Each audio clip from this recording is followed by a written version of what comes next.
it was a gamble with first timers, but like Sistine, when she came into the room, just had this just like energy, and then Corinne was just so focused and dedicated, and then you got Sophie and Brianne, who were just much more experienced, and the dynamic just worked beautifully. Next time you're going to be swimming in the ocean. Mm-hmm. Will you be scared, or will this have an impact on your memory? I mean, I swam in the ocean yesterday, and I was scared. I mean, I've always been scared of sharks, and I think that after doing this, my fear has not gone away. I'm still really scared of sharks because they're just so unpredictable, and you think they're not there, and then they just show up out of nowhere. So yeah, I'm still very scared when I swim in the ocean. I love scuba diving now because of the movie, but yeah, I think there's a lot of protocol that you can follow and a lot of rules that you should follow in order to keep yourself safe, and I think I will follow them. I think there's no way that I can enter the ocean without, at least for like a second, imagining the thing coming, but I still have a very good relationship with the ocean. I still love it, but there's definitely a little twinkle of something else that's always there now that I didn't have before. Next time you're gonna go to swim in the ocean, yes. Will you have this movie in mind? Absolutely. I don't think I'm going back in the ocean after this. It's too scary. This was too real for me. You go to swim in the ocean. Yeah. Will you have this movie in mind? I will. I think I'm a little bit traumatized from this movie, and so I think I'll always think twice about going in the ocean. I already didn't like it, and I definitely don't like it now.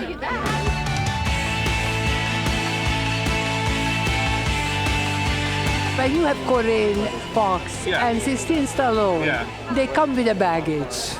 They obviously come from Hollywood royalty, but they were very funny about it, and that's the great thing. Like, you could chat about Sylvester's movies or whatever, and like, well, she's down on the, and we would talk about we'd just talk about everything. Working with Sistine and Corinne, I mean, they have superstar daddies.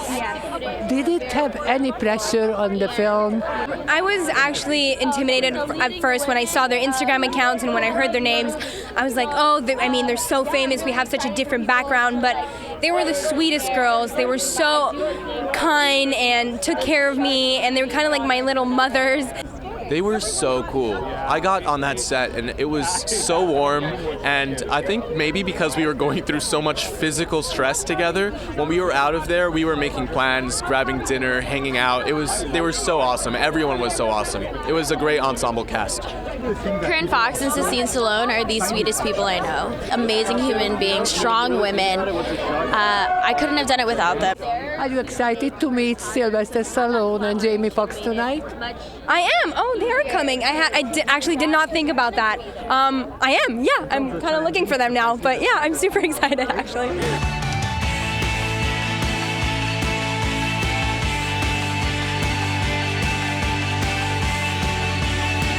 Christine, Daddy is coming. Yes. Is there any pressure on you? No, I feel there's no pressure. If anything, I'm feeling such overwhelming support that it's making me a little bit nervous. But no, there's zero pressure with him.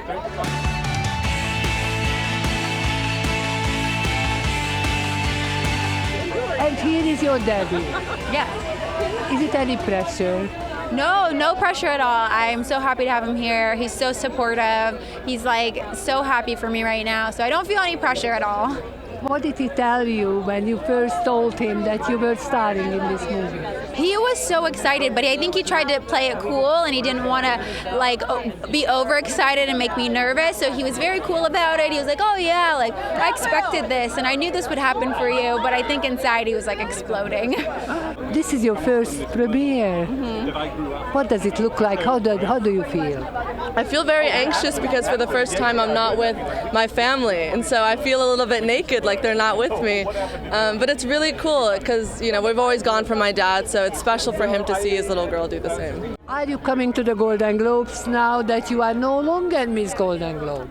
Sure, why not? Why not go? If I get invited, I'll go. I hope to come back to the Golden Globes. I love it so much. It feels like home for me, and so I'm sure I'll be back.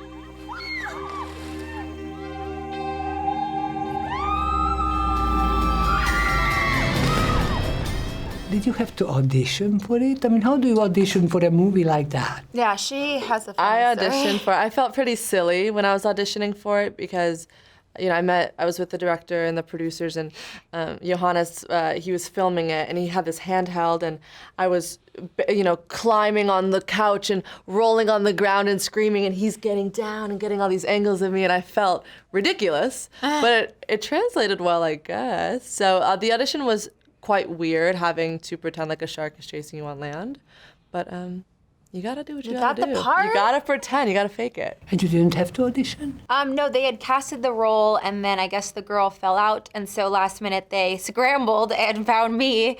How did they find you? I'm not really sure. We need to figure that out. The stars aligned and it worked out perfectly. Yeah, I'm not really sure, but I ended up going without auditioning, so thank God I did well, I think. All right, let's address the elephant in the room. Your dad and your dad. I mean, you really come from a blessed family. We do, yeah. Right? So tell me, what kind of advice did your dads give you? He just reminds me to respect everyone. And especially, growing up on set, I would always see him and how he treated every person, no matter their ranking on set or how important they were. He just treated everyone with the same kindness, because at the end of the day, how you behave will mirror on other people. And so if you're nice, someone else will be nice. And yeah, just... My dad, I grew up going on set, and I see that You both did. Yeah, we both did. And I think seeing my dad give 100% for whatever he's doing, whether it's comedy or if it's drama, he's just always fully giving himself. And so for this movie, even though it was really hard and strenuous, I wanted to give 100% just like he would. Is it a hindrance or a benefit to be the daughter of Sylvester Stallone and Jamie Foxx? I think it's definitely a benefit. Yeah, I don't think there's really any downside to it. Obviously, you're going to face backlash. Obviously, you're going to hear people say, you got it for this reason, you don't deserve it, blah, blah, blah. But that's just noise. Everyone's going to have an opinion about you. Yeah. There's nothing you can do to avoid it. All that really matters is that you're working, you're happy. I'm happy and I'm working. We're so lucky to be in this fun movie. So nothing else matters. Yeah, and I think the last name, it opens a lot of doors for us, but once we're in that door, we have to really prove ourselves and we have to stand on our own 2 feet. And so I want to recognize that obviously it's a blessing, but we also do have to work.